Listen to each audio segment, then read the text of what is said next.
So Tyrell, right? That's how I say it? Yeah. Yeah. Gotcha. Tyrell, tell us a little bit about yourself for our audience that doesn't know. We know that you're pretty big into the F1 space, but for anybody who might not know about you, you want to let our audience know? Yeah, sure. Thanks for having me on, first of all. Really appreciate it. Good to chat with you guys. Yeah, my name's Tyrell. Tyrell Trackside on TikTok and Instagram. I've been making TikToks and Instagram reels, I guess, since August. So it's been a couple months here. And yeah, love Formula One. Been following Formula One for a very long time. I've told the story a few times, but my true love of Formula One really, truly kicked off after being somewhat of a casual fan when I worked with Lewis Hamilton. And it was just a great experience working with him over a few months. And I couldn't stop thinking of him. I was a simp for Lewis Hamilton. So I was like, you know what? This guy, well, I'm going to try to watch him in the does a little bit more because I don't really watch that much. And I've been a diehard since then, and then casually following before that. So it's been quite the journey. Whoa. Can I Wow. just say, it is insane that you've worked with Lewis Hamilton. Like, Yeah. that is so cool. I imagine Yeah. he's pretty nice, right?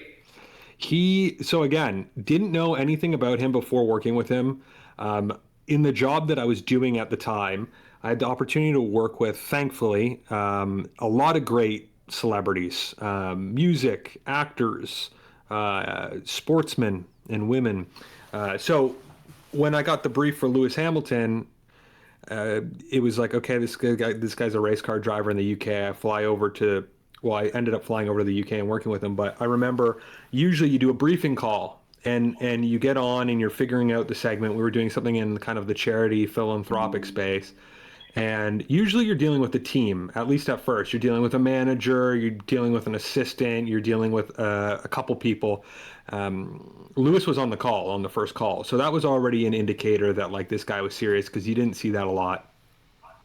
And he was incredibly like soft spoken, well spoken, uh, just a really relaxed guy, very clear on what he wanted to talk about. So over the next 2 months working with him, he was always in charge.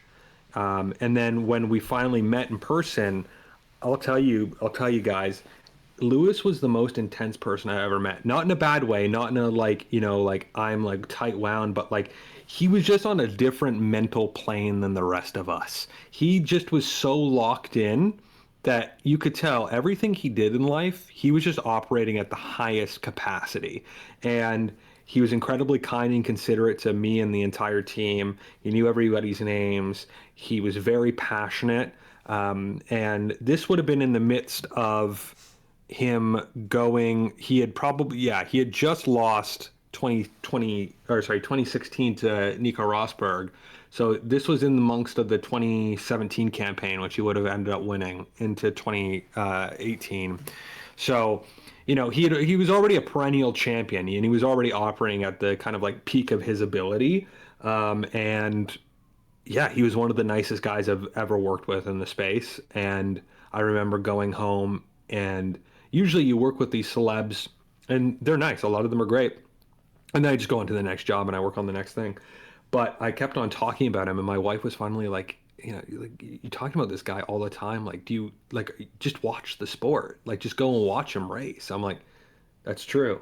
Thank you. So I did, and then the rest is history. Wow. Wow. I had no idea. That is so cool. Like, wow. Um, Maybe not as directly, but Lewis Yeah. Hamilton is responsible for me getting into F1 as well. Um, I got ads for his masterclass on how to build like a winning mindset, and I really liked like at least what I saw, at least from like the ads for the masterclass. So I paid for masterclass, took his class, loved it, and subsequently kind of fell into the sport probably around like 2 years ago. Casually kept up with it, but then like last year I really, really, really got into it, and I got him into it too, Caleb. So Nice. uh, that we just ended up talking about it so much. We started this podcast, and it's been a roller coaster. So that's kind of how I got into F1. It's Lewis as well. Yeah, yeah. He has, the thing about Lewis Hamilton is he's a very wide cultural context outside of just the sport. Like again, I worked with him because of the work that he was doing outside the sport, in the kind of philanthropic space. And, you know, talk to my wife who doesn't follow the sport at all. She can name like three drivers, right? She can name Lewis Hamilton like within a second. She can name Max Verstappen just because she sees me talk about him and he's been the champion as of late.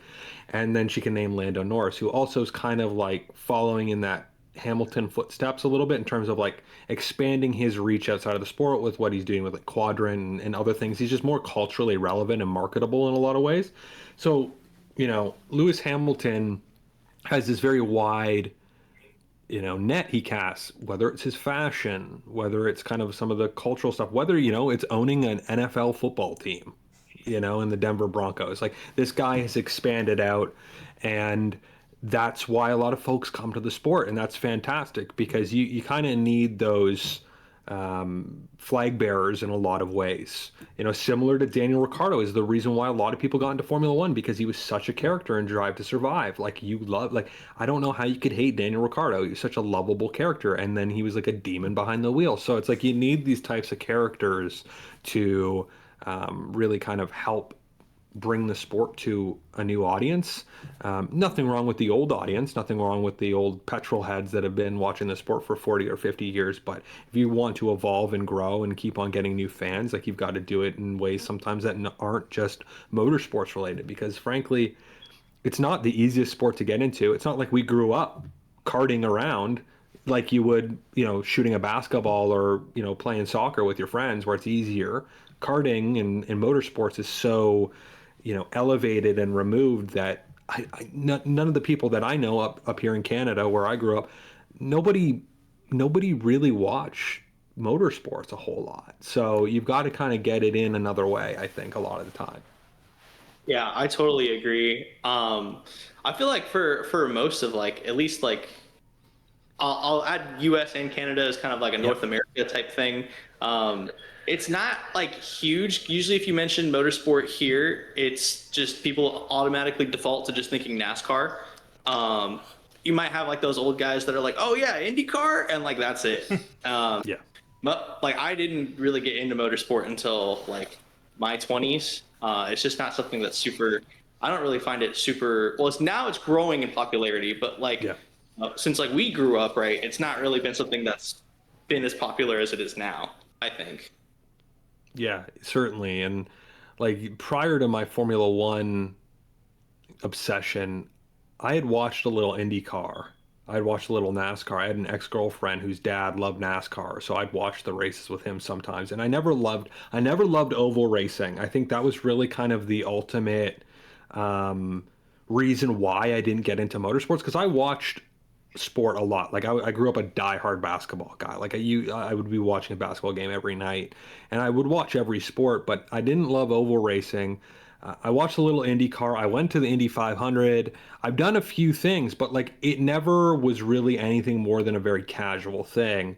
And us North Americans not really being exposed deeply to kind of the more European centric or more Eurocentric Formula One, I think a lot of people are coming in via Drive to Survive now, but I think it's even eclipsed that, to be honest. Like just because the sport is kind of more ingrained in the kind of cultural zeitgeist, like you're just seeing it. Like if you go on Reddit and go to r/pop culture weekly, one of the drivers is popping up on r/pop culture.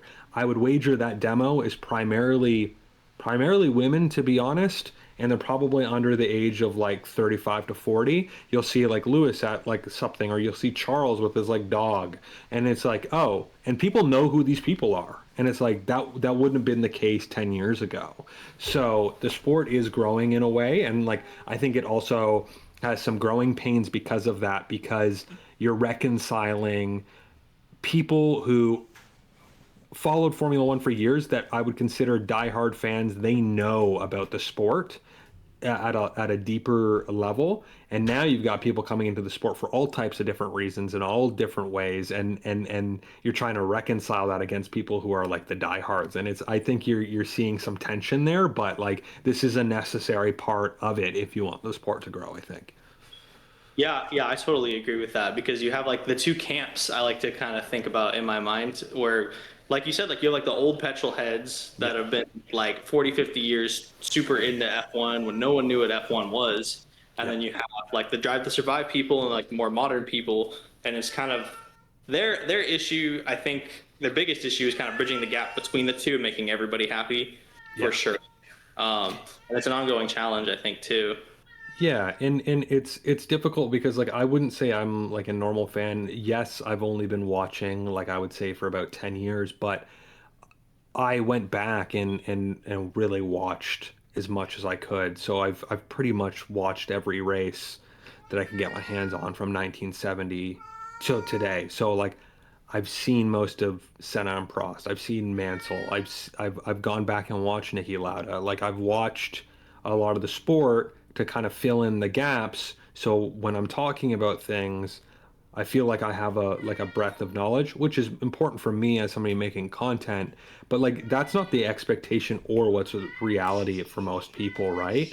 So I think right now, especially with a regulation change, this is a lot of fans' first times with a regulation change, and I think you're seeing how that's playing out. People don't know how to deal with it. I get comments every day. They're like, "Oh, there's so many cars DNFing."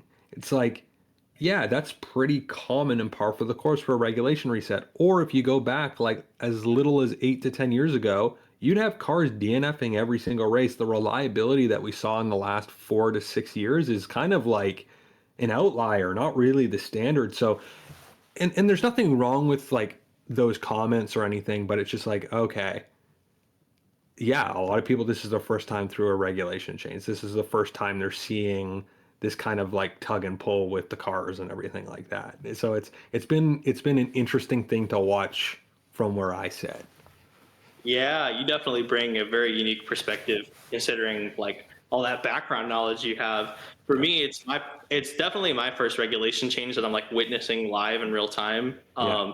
Because I've been aware of like, like the hybrid era and then the ground effect era and like the more modern eras, but to witness it now, like as a fan, like as it goes on, it's very interesting. I've personally never seen anything like it. I personally, like some people don't like it, but Yeah. I like seeing all the DNFs and the DNSs. Like it kind of like shakes things up at least for like an entertainment perspective.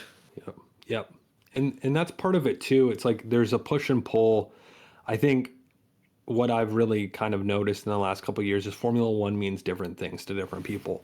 Some people view it from a purely sporting perspective.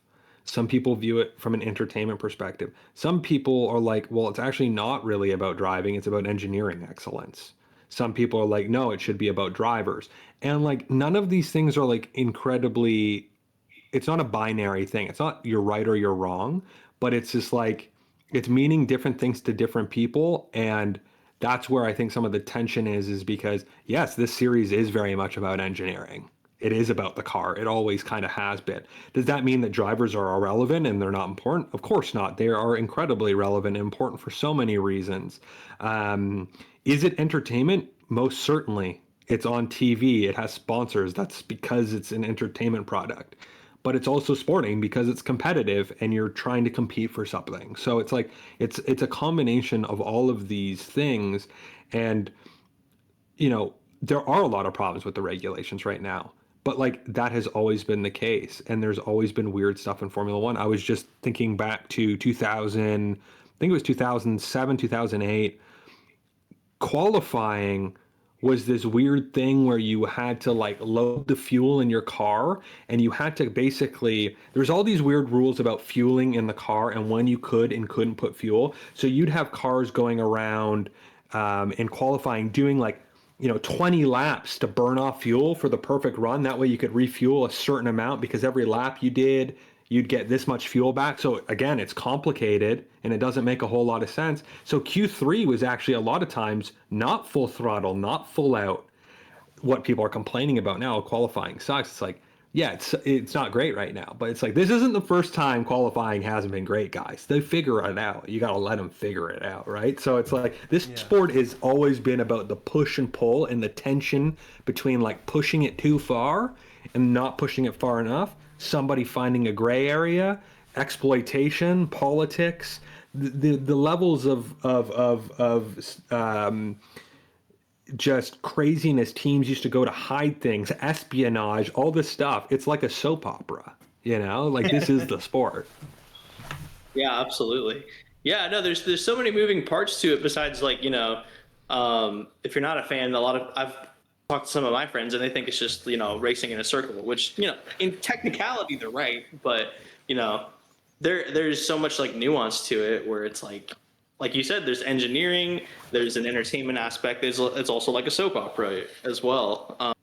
So it does mean a lot of different things to a lot of different people for sure. Yeah. What is it to you, if you don't mind me asking? What is it to me? I think fundamentally for me, it is it is an engineering series. I really truly believe that. That doesn't mean, like I said, I don't drive other value from it, like in entertainment and everything like that. But having gone back and watched this and read a lot of books about it and seen tons of interviews from engineers, mechanics, team principals, drivers, it all comes down to like this group of men and women trying to put together this crazy package on the track and driving it around the track. And like that cool back in the day, you had a team show up with a fan on the back of the car, like a big industrial like fan that they rigged up. You had a car, I think, come with six wheels because they were all just trying to like outdevelop each other and do weird things. Or like even today with like, everybody talking about compression ratios or like Mercedes front wing or the the 180 wing that Ferrari has. It's about the engineering, and that's cool. Like I'm not even a big science guy. I'm not like super nerdy about that stuff, but like in the sporting context, it's super unique and interesting. And like hearing about it and seeing the drivers kind of use it and the teams kind of exploit different things, I'm like, that's cool. That's cool to me. So that's what it's about for me. I love that. Yeah, I can totally agree with you on that because, engineering is so important for Formula One. Yeah. We see two drivers per team and maybe a reserve driver, but, there's 1,000 people behind that team that like we're not seeing on TV that are actually part of the creation of Yeah. the, you know? Yeah. So It's engineering, fascinating. It's fascinating stuff, and they the way in which they go literally almost weekend for weekend and build these cars and put them back together after crashes and stuff. It's just like it is the people talk about the drivers being the best drivers in the world, but you also have the best mechanics and the best engineers working on these cars 24/7, doing the like going to the maximum to like put together these machines that are hard to drive, that are fast as hell, that are dangerous, like all of these things. And that's so cool. oh yeah, I love it. We love it for sure. It is Yeah, definitely a cool sport. Um, how do you feel about since you kind of bring a knowledge about like all the races from 70 till now, right? Like, how do you feel about the current regulations?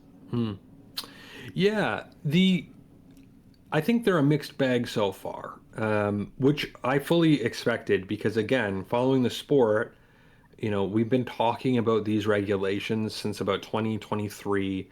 We've been getting breadcrumbs. We've been seeing documentation from the FIA. And I knew around 2024, 2025 that things were going to be difficult because you're doing a fundamental reset of not just the aero, but also the power unit and the battery in these hybrid systems. Typically, regulations will more or less adapt one element. This time, they've like decided to do like everything at once. You've got active aero, you've got these smaller cars, these smaller packages, and then you've got the battery in the combustion engine as well. It's not perfect right now. There's lots of room. It's kind of unfortunate because I think a lot of people are putting a lot of pressure on the FIA to change it. What people need to also realize is there's a lot of politics involved here. A lot of the teams vetoed several suggestions from the FIA that were proposed to deal with some of the issues. One of the issues is regen. People like put a bigger battery in the car. Well, if you put a bigger battery in the cars are bigger, which everybody hated, and they weigh more, which everybody hated. Well, the FIA is like, well, why don't we do like front axle or like front wheel regen to like pack more into the battery? Well, here's the thing. Audi and the like, they're coming into the sport. They've got a lot of experience building those systems in other series. Teams in Formula One were scared of that because they didn't want to get shown up by Audi. So what did they do? They vetoed it. That's just one example. But like you can understand that there's a lot of politics and teams should be taking some of the blame right now because these are the regulations they wanted too. And but and you know the conversation around whether or not we should go back to V8s or V10s, I don't think that's going to happen. I think really that people need to kind of like give up that dream. I just don't think it's going to happen. Do I think there needs to be some tweaks to the overall kind of split? Potentially. But people who think it's going to be fixed in the next couple months, I think are out to lunch because teams have spent literally like hundreds of millions of dollars on inventing and working on this system, and they're not going to write that off. So they're going to have to come to the table and fix it. But I trust Formula One because it's an innovation series, it's an engineering series. If anybody's going to fix their shit, it's going to be them. So let them do it. Give them some time. If you want to take a break and watch something else or not watch, yeah, do that. You know, do that. But I think it's a lot of people making a lot of noise about a lot of stuff they don't get right now. So you've got to give them a little bit of grace with it. Oh yeah. Um, on a much smaller scale too, like we'll even see with road cars, like in their first year of like a regulation change, or if they're doing like a new model, new iteration of a model, right? Like there's always growing pains with that kind of thing. And I mean, this is just a larger version of that from Yeah. kind of a more Yeah. like, I guess, public perspective, if you will. Yeah, yeah, you deal with recalls on road cars all the time. Things break down all the time. Hybrids, look at hybrids. It took them years to kind of figure out hybrids and then plug-in hybrids and all this different stuff. Like and I'm not even a huge expert in this area, but like understanding it takes time. So, I think the race 10 will look a lot different than race 1, and race 22 will look a lot different than race 10, and it will develop throughout the year. They'll make changes and tweaks. Have they made some fundamental missteps? Probably, but like that's all part of this too. And like teams dominating and stuff, that's kind of a part of the sport because it is about outsmarting everybody. And if you've built a better package, then you've built a better package, right? And you've got to live with that. The other team's got to figure it out and catch up. Yeah.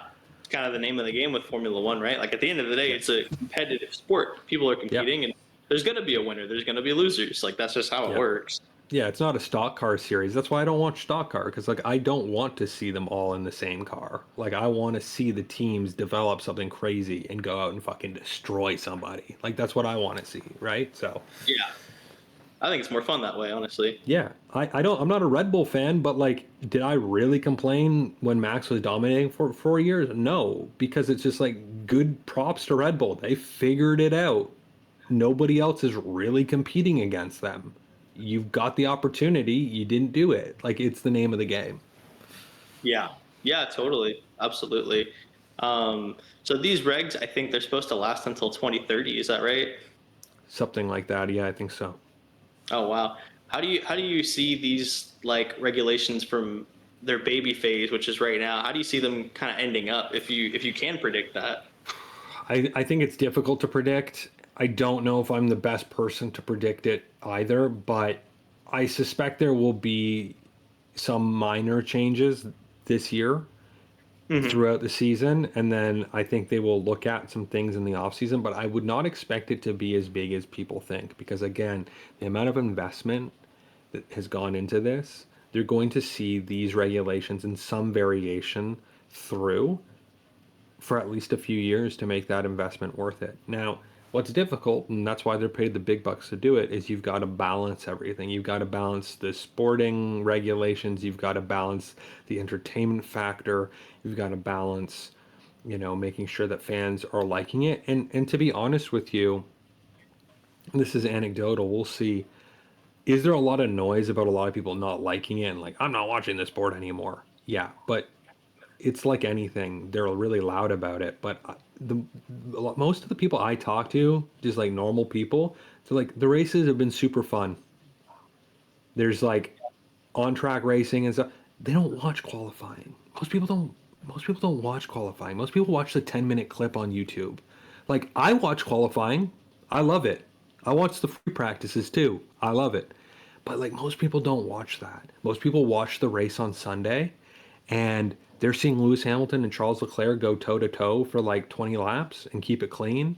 You know, they're seeing the kind of fights between like Oscar Piastri taking it off the line in Japan and leading over the dominant Mercedes, and then the safety car and like all that. Like that's what people want to see. They were getting tired. Like I remind people, people were getting pretty tired of DRS trains after the last regulation and lack of passing. And then you can debate whether or not it's real passing or what. It doesn't matter. The whole artificial thing, the whole sport is artificial. I can name like 10 things off the top of my head that are quote unquote artificial, but we didn't complain about those. DRS, KERS. KERS was boost button that we have now. That was KERS. Groove tires, refueling, you know, oh, well, endurance, that's pure racing. Endurance are always managing their cars. That's just part of the sport. Never is anybody going flat out. Oh, well, you got a late break. There's no late braking anymore. It's about bravery in the late break. Go back and watch teams in the 80s and 90s. They weren't braking later. They weren't. They were actually not. They were throttling up because of the cars. So it's just like, I think what happens is people hear stuff and then they parrot it, and then it becomes kind of this self-fulfilling prophecy. And yes, you have drivers complaining too, some more loudly than others, which is always the case. And you almost always find that they're not winning, and that's normal. You're going to complain when you're not winning. They're uber competitive guys, right? They're not winning right now. They're going to complain about it. You know who's not complaining? The winners. Kimi Antonelli, he's not complaining. Yeah. Oscar Piastri's not complaining, and he's had 2 DNSs. Mm-hmm. Why? Because they know they've got a package, and they've figured it out, So, yeah. Yeah, totally agree with you on that. It's going to be interesting to see how this season plays out, because like I definitely agree that there's a lot of online chatter, but like me personally, like I'm able to just tune it out because when I watch these races, I genuinely enjoy it. So Yeah. I think most of the what we see online is mostly just noise. Yeah. I think the racing's There's bots, dude. I'm dead serious too. The amount of comments I get on my videos that are more along the lines is like F1's dead or this sucks. You click their profile, they have no profile picture and they've got like 10 followers. It's like there are so many bots that are interacting on all these platforms now. I know this too because I work in marketing as my day job. I run an agency. I know how, like I follow these trends, I follow these reports, I see these stats. People talk about dead internet, like how the internet's just now a bunch of bots just talking to each other. It's not quite there yet, but there's a lot of that. There's a lot of it, and they're smart, and it's AI based, and it's on all my videos. I see all these, and they're not real people. It's being done to generate data because generating outrage gets people talking and stuff, and then you're generating data on people. Like it's as simple as that. And I fell for it at first. I'm like, what the heck? And then you start like fighting with these people, and then you go to the profile, and they're nobody. They're not even real. yeah. So then all that, like, oh yeah, everybody hates it. Well, no, that's like a lot of them are bots. There are people that hate it. I've met people that don't like it. I'm not saying they're all bots or anything, but like, don't just believe it. Like, didn't they teach you this when you go to school when you're a kid? Like, don't believe everything you read on the internet. Like, it's true. Don't believe everything you read on the internet. It's like rule one of the internet, honestly. Yeah, come on, guys. It's like we've regressed some way on that. It's like be skeptical of everything you read on the internet. Yeah. Yeah, I definitely noticed the past couple of years in that regard. Like, I feel like I've gotten so many more like hate comments on like videos I've tried making before across like my profiles.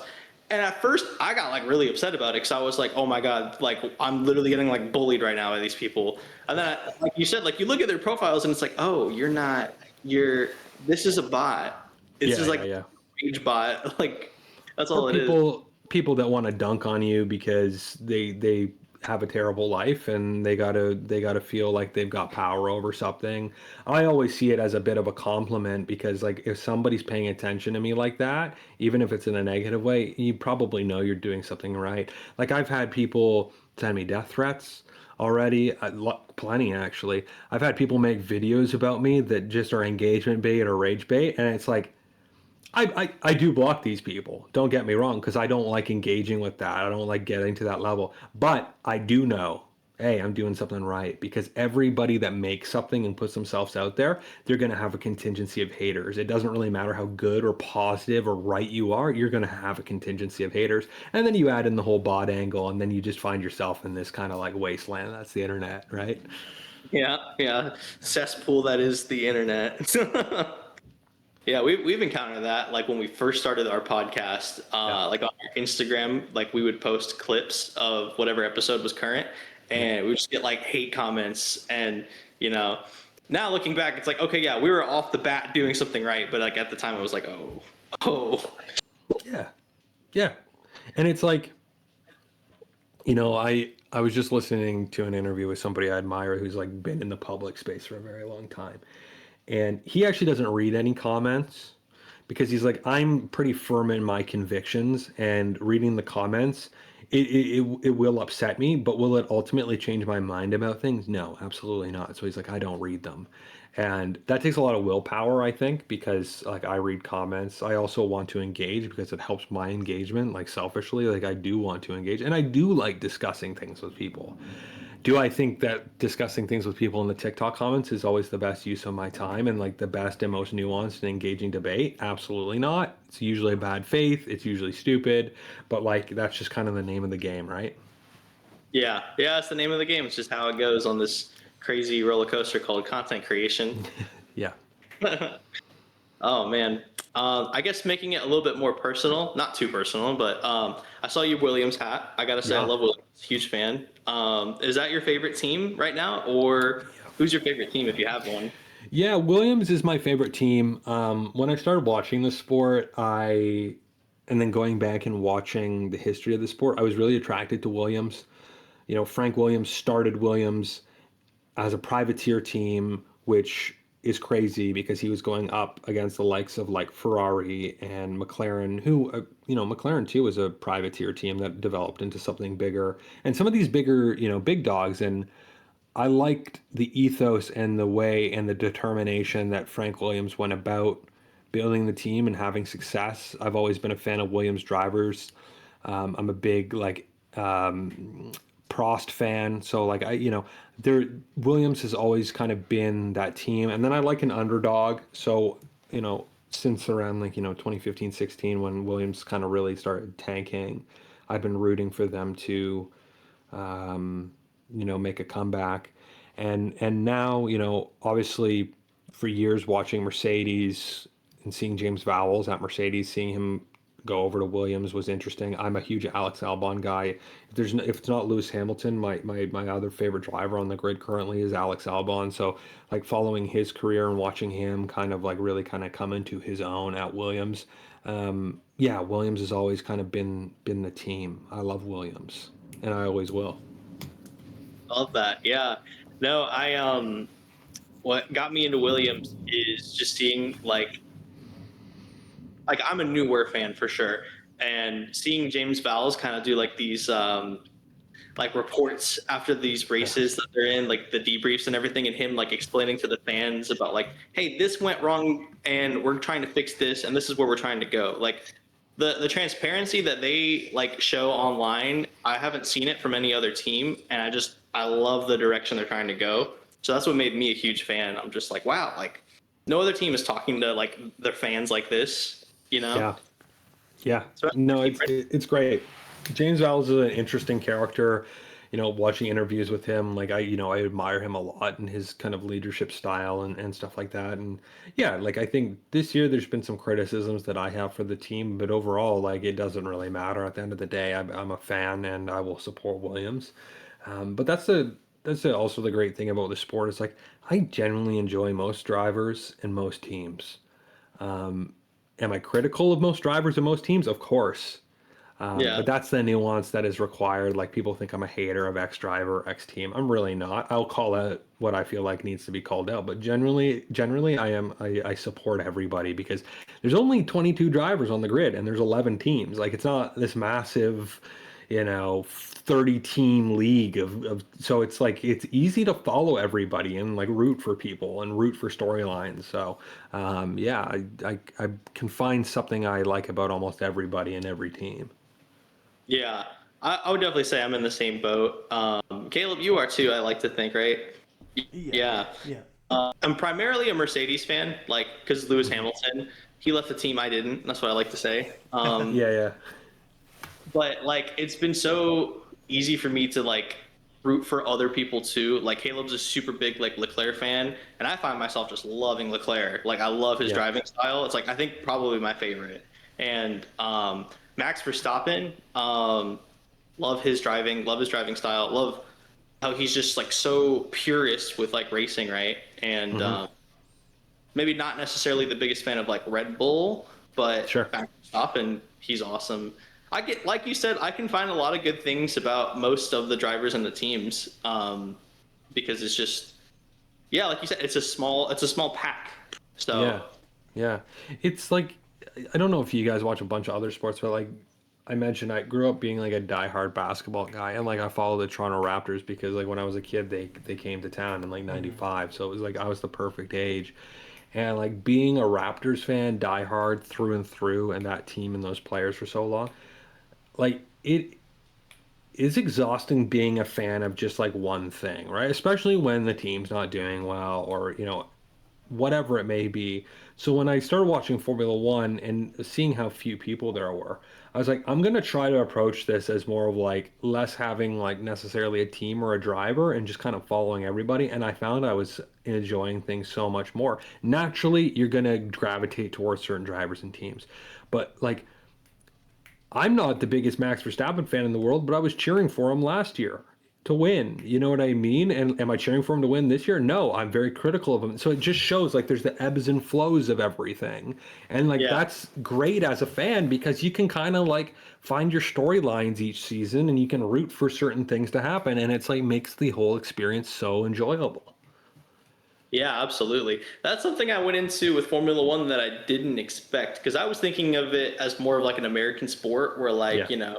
die hard, like for me, example, like with Mercedes, like I thought I was just going to be die hard Mercedes only, everybody else like go suck a dick, you know what I mean? Yeah, Like, yeah. no, it just ended up like naturally, I just was like, wow, well, McLaren have a really cool car this year. And Max is like on, off the track, racer, racer, racer. And it's just like kind of evolved into that. And I think it's pretty cool.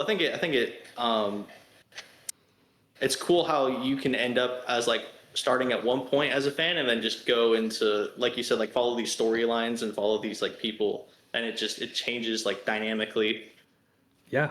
Yeah, exactly. Exactly. And that's what I recommend because, like, every time I'll do a live or whatever, you're like, I'm new to the sport. Who should I cheer for? Who should I root for? I'm just like, watch the sport. You'll naturally gravitate towards certain people, but like, just try to watch the sport because you'll just find so much enjoyment. Because unlike our typical kind of, Western view of sports, like or even even the Europeans are even more diehard than we are over here about their teams and stuff like that. It's just like it's actually a lot more enjoyable, and you have a lot less like the amount of times I've fallen to my knees over like a Raptors loss in a playoffs. It's just like it's not a good feeling, and I never want to be there again.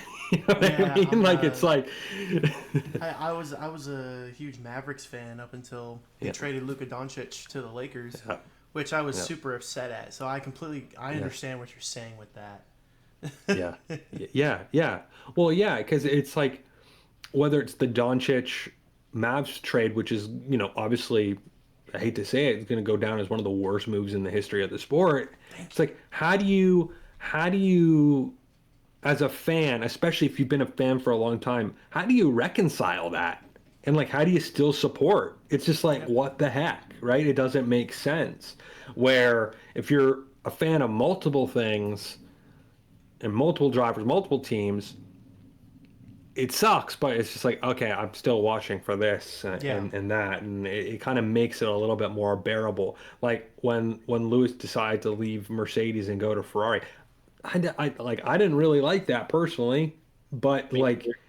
it's not like fall to my knees moment like oh my god, it's like okay cool he's in Ferrari but like also this person's gone over here and this person's new in this team and like this team's on the up and this team's on the down, so you have other things to like look at and enjoy, so Yeah. yeah. Yeah, just yeah.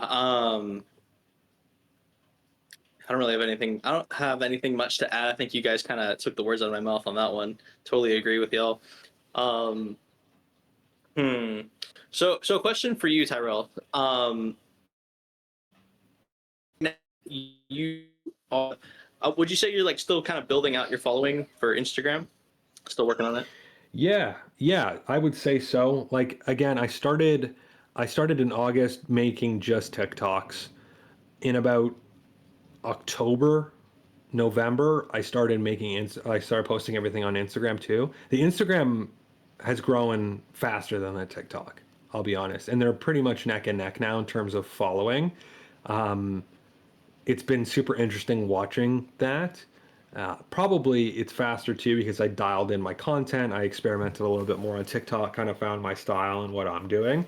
But yeah, they're both kind of growing and they continue to grow daily. And we'll see what happens because this is my first full season making videos for it. So I expect some serious growth out of it. But honestly, the off season, I got a ton of growth in the off season too. So it's just like it's kind of full steam ahead. I'm on this train and I'm gonna ride it and see what happens. That's so cool. Do you have like any goals for like where you're trying to take it? Not really. Again, I've got a lot of passions and interests. I've got a fantastic job. I run a fantastic business. I make, a living doing what I like anyway. So this is just kind of like icing on the cake. This isn't my first foray into like making content or being on camera either. So that's not, I don't really have any overarching goals. I just like being part of the community. I like being part of the sport. I have some cool things in the works that I can't quite talk about yet, but that are pretty cool. The goal, I guess, like very like almost silly is I'd love to go to races for free, you Yeah. know? Okay. Like, why not? Like let's get some sponsors. Teams probably not because I'm too critical of the teams. They probably won't invite me out. But like sponsors, like invite me out. Get me in the paddock, guys. Come on.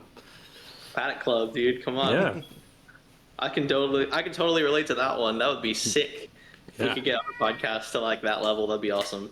Just free Absolutely. races. That would be so cool. yeah. I would love that. Yeah. Are you going into any races this year? Unfortunately, not. My schedules are just a little messed up and all over the place this year. Hopefully next year. It's less of like means and more like scheduling. This has been my problem the last couple of years. I'm in that part of my life where everybody's getting married all the time, so it's like every weekend's like somebody's wedding in the summer, and I'm like, I kind of want to go to a Formula One race instead, but got got Yeah. weddings and other things, so we'll see. Are you guys going to any races? I am going to the Las Vegas Grand Prix once again. Nice. I went last year. I got the cheapest ticket, the 3-day pass for it was called the Caesar's Palace viewing experience. It was absolute garbage. Was Um, it? I saw so they had basically how it was set up is they had like a big viewing area. Uh, it wasn't all terrible. Like I just want to preface it by that. Because there were things like you could do, like they had like a little like simulator setup that you could do, and they had like a pit stop thing, and then there was two jumbotrons, and you were technically trackside, but it's a street race, and trackside did not necessarily mean you're right there next to the tarmac. So there was like two fences that were like in between me and like the cars, and I would Yeah. see like the air intakes go by, but I wouldn't really see the cars go by. So I'm trying to redeem Vegas for myself and get some grandstand tickets. That would be good. Yeah, that's such a cool like vibe too. Being on the, are you like based in like Nevada? Like, are you in Vegas, or No, did you travel? I'm gonna be traveling to Vegas. Okay, okay. So it's like a whole experience for you. You're there, you're traveling there, you're doing your thing and everything. That's cool. That's cool. Yeah, the Austin is about an hour and 30, so Yeah, it would be really easy to go to Coda, but I feel like yeah. it's too easy for me to go to Coda because It's it's like one of the best though, man. Like that's I have like 5 bucket list tracks, right? Like you've got to go to Silverstone because that's like the home, right? That's the home Oh yeah. of racing. Montreal for me because it's a legendary track and it's Canada's track. Coda because Circuit of the Americas is just phenomenal racetrack, just designed beautifully. And then I think you've got Suzuka. I feel like you've got to go to Suzuka. And then there's a few others. Like I think Monza is in there for sure. Ooh. And like Spa, you know. But like Coda is like that's a great track. That like uphill left turn one, like you know shit's always gonna happen there. Like it's just one of the greatest turns in Formula One. Greatest corners in Formula One. So it's like that's a beautiful track. And then the S is like it's awesome. Yeah, don't get me wrong. I definitely love Coda, Yeah. and I will be making an appearance there. But this year, I want to redeem my Vegas experience. Fair. Oh, buddy, it was something. Not to say that I had a bad time. Like I still made light of it, of the situation. But we need a redemption on that one because Yeah. I have video intakes going by. I think Red Bull was probably the one that stuck out the most. So I would just see the Red Bull intake go by, and I'm like, all right, cool, the cars are going. Yeah, that's another element of it too, which is like it is such a good TV sport that having not been to the F1 race but being to the Indy 500, it just I remember sitting out there. I got heat stroke because I sat there the whole race. I sat there all 500 laps and I watched the thing because I was just obsessed. Like I was just like I was dialed in, and you get like a fraction of a second. It's like okay, they'll be back in another minute. It's just like holy crap. We're on TV. You're just used to it because you're following the cars the entire time. You got your air conditioning on, you've got all your shit on your couch, you're just like good to go. It's like it's a completely different experience in person. Just the sounds and like the other people. It's like going to the movie theater. Like you're getting everybody else's reaction too, right? And that kind of makes it special in its own unique way. Yeah, no, I totally agree with you. I'm so glad I went at all because like you said, it's like a movie theater. Like when we had Lando kind of go off the track, I think during like the first part of Vegas last year, the whole crowd around me just went like, "Oh!" And like that's not something you get when you're at home, you know. Yeah. And I smelled like the rubber. I smelled like the sparks from McLaren was like kicking up the sparks and stuff, and like it's so much more like like you're really experiencing it rather than just like watching it on TV. So I love that's what I love about motorsports already, just being to one race. Yeah. I wanted to like I still might do it this year. I wanted to rent out a movie theater on a Sunday and watch a Formula One race in a movie theater with like a Dolby surround sound and like invite a bunch of people and like just watch the race together on like that massive screen because like even that would be a heightened experience. Just hearing the commentators in the cars and you're just sitting in the movie theater eating popcorn on like a Sunday watching a race. Like that's a goal. I'm going to try to do that this year because it's just like just a different experience. You know what I mean? It's just like let's do it and then get people there so you're having that reaction and everybody's cheering for different drivers. Like I went to a bar a few times to watch a few races that are like kind of like more afternoon races. And it's pretty fun, because it's like for a long time, it was a very solitary thing for me. It's me watching it by myself at my house, and that's fine too. But like getting the reaction and how other people like when somebody like I remember I was at the bar last year for one of these races. It was early morning too. The bar opened early, so there was like only like 10 people in there, which was great because it wasn't like super rambunctious. But like there was this guy, I forget who he was cheering for, but like the driver retired and he was just like so sad about it. And then there's me, I forget who was winning. I was like, yes! So it's just like the kind of duality of like people and doing it. It was like, this is awesome. You're like, this is great, right? So yeah, maybe I'll do the movie theater. I think you should. That sounds wicked. If I lived in Canada, I would be there for sure. You come on up, yeah. Heck yeah. Yeah, no, that definitely sounds like a more like true to form experience. Not quite there, but it's a good middle ground, I think.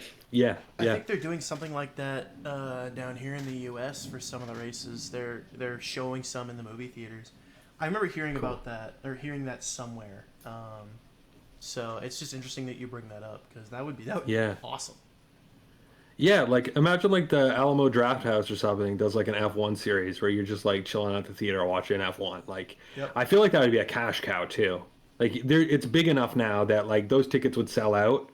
You make it experience. Make it like I'm a marketer, so my head goes there. Make it experience. Get them a fucking bucket of popcorn that looks like a tire or some shit. And it's like people are gonna buy that. You know what I mean? Yeah, Like absolutely. people are gonna buy that. So if people bought that crazy thing from the Dune movie that like you put your hand in for the popcorn, like they're gonna buy the tire. Okay, like like just do something like that, and you're set. So yeah. Yeah, no, you make a great point. That would definitely I would be spending my money on that if movie theaters did that Yeah. because like it's just fun and also like if they sold like merch or like like little like knickknacks like a Yeah. tire popcorn bucket that'd be so fun. Yeah, I feel like I gotta get into contact with F1 because like you could do merch at the theater and you could sell it. Like people would buy hats and shirts and other stuff, and then you could partner with movie theaters and yeah, do the popcorn buckets and stuff like that. You don't have to do every race, but like pick 5 great races every year and then make it an experience that people buy tickets for in like big metro areas, whether it's like Houston, Dallas, Austin, in Texas down there, up here in Toronto, Montreal, Vancouver. Like you kind of like do stuff like that, and you're kind of, I think you're laughing to the bank because people would go out and buy that, no problem. Absolutely. Yeah, yeah. Especially these days, like where it's so Yeah, popular, like it's yeah, gonna be a cash cow for sure. yeah, That's pretty cool. Definitely need to make that happen though on your end. Definitely need to make yeah. the movie. So another question for you, I guess, kind of going back to the F1 season. Hmm. Do you have any championship predictions or how that Yeah, might look like? yeah.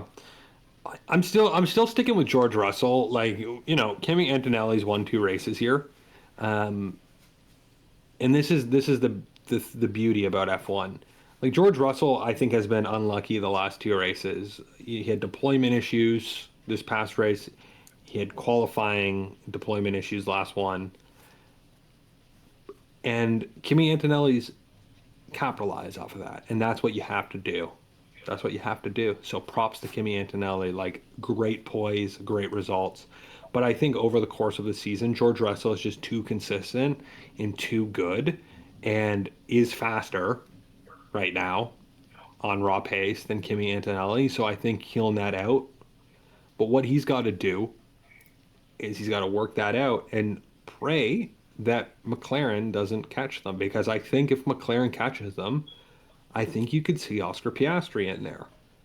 Mhm. And then that's also discounting the Ferraris. Now, I'm not big on Ferrari in terms of their overall development through the season. They have not shown in the last 15 years that they can develop a car throughout a season.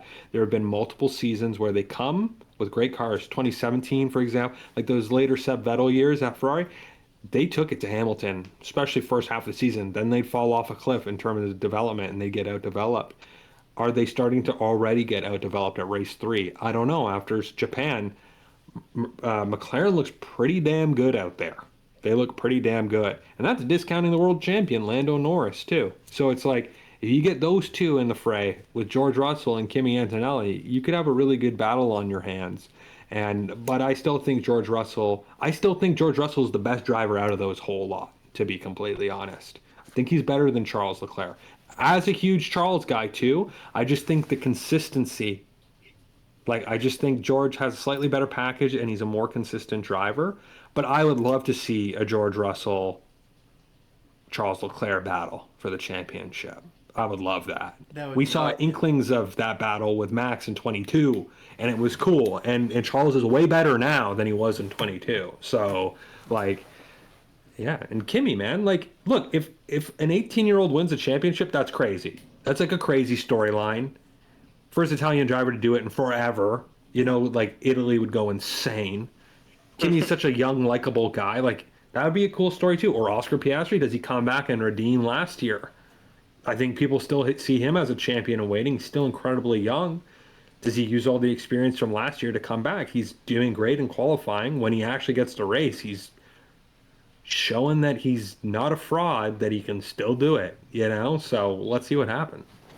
Yeah, yeah, definitely got to see what happens. I feel like that's something I say almost every episode. We just got to wait and see. Yeah, And it's so true though too, because it's just Formula One. You just never know what's going to happen next.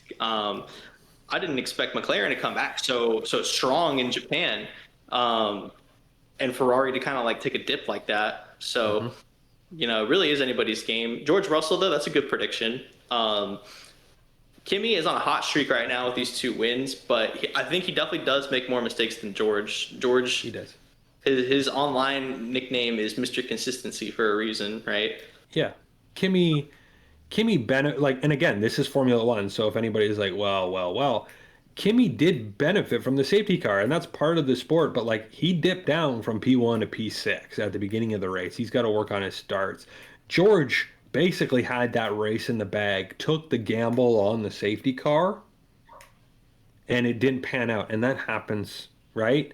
But, and then he had deployment issues at the end. So it's like, you know, anybody who's like jumping on the like George Russell doesn't have it train, like it's just like you've got to like really look at the race in context and be like, yes, lucky stuff's gonna happen. But the thing is like George does have to pick it up because even with that, like this is part of racing. He's got to capitalize on these moments. He's got to stick it on pole, and because if he does, I think he kind of just more or less races out into the sunset. To be completely honest, but he's got to put it there, right? So like expect him to come to Miami wanting to win because we're going to see cars upgraded and stuff, but like he's got to make a statement. He's got to go out there and win that race. Yeah, I definitely think so too. From what I understood, in Japan at least, there was like a not only an issue with like the battery management and like the deployment and stuff, but Toto Wolff said at least for like qualifying, they made a setup tweak and it just did not pan out well. So George is going to come off that. I'm sure talking over with the team now in our I guess spring break and Miami. I'm sure he's going to be hungry for sure. Yeah. Uh, Kimi Antonelli's good in Miami though. Kimi that's Antonelli's great in Miami. Last year was fantastic. Oscar Piastri and Lando Norris are also very good at Miami. That's discounting Leclerc too. Leclerc, Ferrari could show up with some things. Lewis has been looking revived too. Like you've got right now, you've got really like 6 racers that can go out and win and battle for podiums with their cars right now, and that's great. That's fantastic, right? Because like you don't know who's going to win every weekend, but Mercedes still has the edge. Like you got to take advantage of it. You got to take advantage of it. Yep.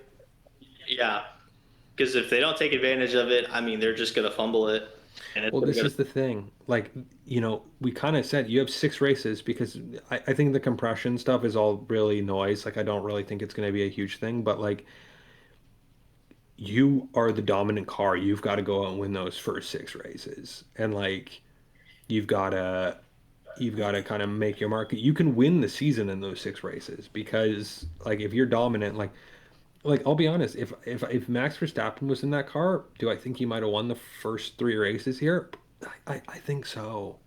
I think so, and that's why he's still number one, regardless of like his car sucking this year and us making jokes that he could podium a Haas and stuff like that, which he like to be completely on record, he couldn't. But the thing that separates like Max Verstappen or like a Lewis Hamilton in his prime or Sebastian Vettel or any of these kind of recent perennial champions is their consistency week in and week out and to maximize the package. And like George is trying to figure that out right now, but this is his shot at it, right? Because it's like, yeah, you've got the car, and we saw it with McLaren last year. hmm Both those drivers struggled with their consistency at different points in the year, and we know if we put in a more experienced driver in that vehicle, you put a Max Verstappen in the McLaren, you put a Lewis Hamilton in the McLaren, you put a Fernando Alonso in the McLaren, they're probably winning the championship a lot sooner because of their experience and poise, right? So this is his first real shot at it. People got to remember that. So, and Kimmy's too. And George definitely doesn't want to be shown up by an 18-year-old Yeah, yeah, because that's Fernando Alonso and like Lewis Hamilton 2007 all over again. Now George isn't a 2-time champion, but like a rookie comes in and beats your ass, like puts belt to ass and beats your ass as a rookie. Fernando Alonso's never recovered from that. Like let's be real, never yeah. recovered from that. It was Hamilton So dominance after that. Yeah. Well, yeah, and that doesn't mean he's not good. Fernando Alonso's a fucking great race driver, but like Lewis Hamilton had his number by race 4. He beat him in his home Grand Prix. And then from then on, it was like descent. A rookie, 4th race, beats you at the Spanish Grand Prix. Then it was all the conspiracy and all the bullshit after that, right? Like and it's not going to be that extreme, but like George Russell, he cannot lose to his 18-year-old teammate. Yeah, no, he cannot. That's gonna be like so bad for him, like just PR wise, and Yeah. I'm sure mentally that's gonna take a toll on him too. Which that doesn't get talked a lot about. I don't really think, but um, and if you're in his shoes, right? Like this kid who is in his second season of F1 ever, like whooping your ass like that, like that has got to make you feel like you're not as good as you are, you know? Yeah, you go through it. Like look at what happened to Lando Norris. Like basically the last time, so like Lando Norris comes in the sport, goes up against Sainz, they're pretty evenly matched, and then Lando gets his number in the end. And then Daniel Ricciardo's coming in to be the guy, and then Lando just embarrasses him. So it's been Lando's team for a long time. And then Oscar Piastri comes in, and yeah, he's a little bit behind in the first year. In the second year, third year he shows up and he comes out the gate pretty much, just dominates him. And like you could see Lando go through it because it's like, oh yeah, this is my team, but this guy's showing up, and now I actually have to contend with the fact that my teammate is as good as me. And it took Hmm. him a little bit to figure it out, and he figured it out, and he eked it out in the end. But like the mental part, and I spent a large part of last year talking about it with people. It's like, do not underestimate the mental fortitude that is needed to win, and that's what separates really, really, really good drivers from good drivers, right? Like Lewis Hamilton pretty much beat Nico Rosberg their entire lives, okay? Nico Rosberg got one on him. But look at what it did to him. He had to quit the sport after. Yeah. Because like the mental, Lewis just had the mental number always. Look at Max Verstappen, more or less, last kind of like 4 years when he was winning, just putting it on track, methodical about it, mental, just like getting it done, the consistency, getting it done. Sebastian Vettel was the same before that, just had Mark Webber's number the entire time, really. And it's like, even when he was behind, I think what was it, 2010, Mark Webber looked like he was about to win that championship. And like Vettel just came back and snatched it out. It's just like, you have to have that, you have to operate at that level, right? And the only way to get there, I think, ultimately, not being in the car, but just thinking about it in like other aspects of like my life and how I could apply it, it's like you've got to go through it. You've got to have the experience of it to be able to do it. You know what I mean? And like this is George's really first year doing it. So will he figure it out fast enough? Maybe, maybe not. We'll see. Yeah. Either way, the clock is ticking. Clock is ticking. Yeah. Yeah, like a rabbit, right? Oh man. Yeah, okay. I don't know. My championship prediction, I guess I gotta piggyback off of yours because I mean, like I'm inclined to agree, taking away my Mercedes super fan bias for a second. Like just with how everything is set up right now, like Kimmy, he is really, really good, Yeah. but he doesn't necessarily like I guess, keep it as clean as George does. And I think in the end, George will probably take it, but not to discount McLaren or Ferrari, like we could see, them have an upgrade or like something change with them, and next thing you know, like they're taking it from out under Mercedes. So Yeah. a lot to be seen. Yeah. Caleb, do you have any predictions, bold predictions for the championship? Um, Nothing I haven't really said before in previous episodes, right? I feel like it's a very big possibility for a shootout between the Mercedes, the McLaren, and then possibly the Ferrari. Historically, Ferrari has not been so good. They've come in the beginning of the season and then for some reason just jumped headfirst off of a cliff. So I think we might be experiencing that.